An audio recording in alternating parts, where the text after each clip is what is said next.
Sveiki, su jumis sveikinasi neįtikėtini faktai. Net ir žiūrint šią laidą, jūsų akis dirba neįtikėtinų greičių.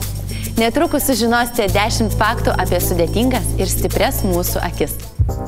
Pirma, kiekvieną dieną akies fokusavimo raumuo pajuda apie 1 milijoną kartų. Palyginimui norint, kad tiek kartų susitrauktų kojos raumuo, reikėtų kasdien nueiti 80 km. Antra, pradžioje visų žmonių akis buvo rudos. Tačiau prieš 10 000 metų žmonėms gyvenusiems prie Juodosios jūros įvyko genetinė mutacija. Jų akis tapo mėlynomis. Trečia, kiek toli gali matyti žmogaus akys? Žemės paviršius įsilenkia jau po 5 km, todėl žmogus negali matyti toliau esančių objektų, nes jie paprasčiausiai dingsta iš regos lauko. Tačiau jeigu Žemės planeta būtų plokščia, stovėdami ant kalno viršūnės galėtume matyti šviesas, nutolusias per kelis šimtus kilometrų. O visiškai tamsią naktį galėtume įžvelgti žvakės šviesą žibančią už 50 km. Ketvirta. 3 spalvos – raudona, žalia ir mėlyna – sudaro milijonus atspalvių. Kiekvienoje akyje yra 3 pagrindiniai receptoriai skirti minėtoms 3 spalvoms. Šie receptoriai padeda atskirti minėtų 3 spalvų kombinacijas. Taigi žmogaus akis skiria 10 milijonų atspalvių. Tačiau jeigu yra pažeistas bent vienas akies receptorius, žmogus nebeskiria nei spalvų, nei atspalvių ir yra daltonikas. Penkta. Jeigu žmogaus akis būtų skaitmeninė kamera, jos rezoliucija siektų 576 megapikselius.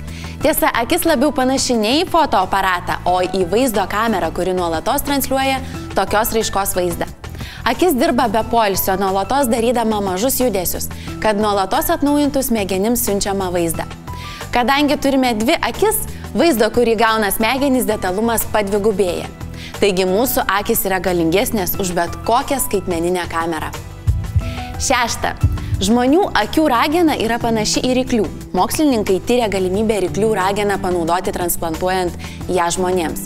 Tokios galimybės realizavimas – naujas žingsnis medicinoje. Septinta. Žaliakiai sudaro vos 1–2% žmonijos. Taigi žaliakiai yra tikra retenybė.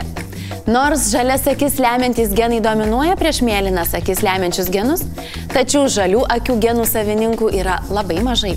Aštunta. Morkos negerina regėjimo. Jeigu manėte, kad morkų valgymas padės jums atsikratyti akinių, turime jūs nuliūdinti. Šis mitas atsirado Antrojo pasaulinio karo metu. Tuomet Britai jau naudojo specialius radarus, galinčius priešą aptikti naktį. Tačiau norėdami, kad vokiečiai nesužinotų apie naują technologiją, Britai oficialiai teigia, kad jų pilotai laikosi specialios morkų dietos, kuri gerina regėjimą ir leidžia geriau matyti net tamsoje.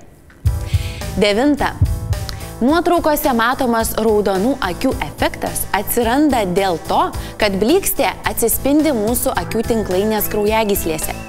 Gyvūnų akys nuotraukose dažniausiai būna žalios ir atrodo išties šiurpokai.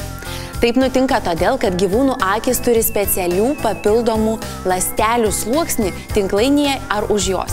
Šis sluoksnis veikia tarsi veidrodis, kuris atspindi šviesą ir leidžia geriau matyti naktį. 10. 1972 metais Štutgarto universitetas pranešė, kad universiteto studentė Veronika Seider turi 20 kartų geresnį regėjimą nei vidutinis žmogus. Ji gali atpažinti žmogų nutolusi 1,6 km atstumu. Ačiū žiūrėjusiems. Visas neįtikėtinų faktų laidas rasite internetinėje televizijoje betabu.tv. Taip pat kviečiame mus sekti Facebook'e.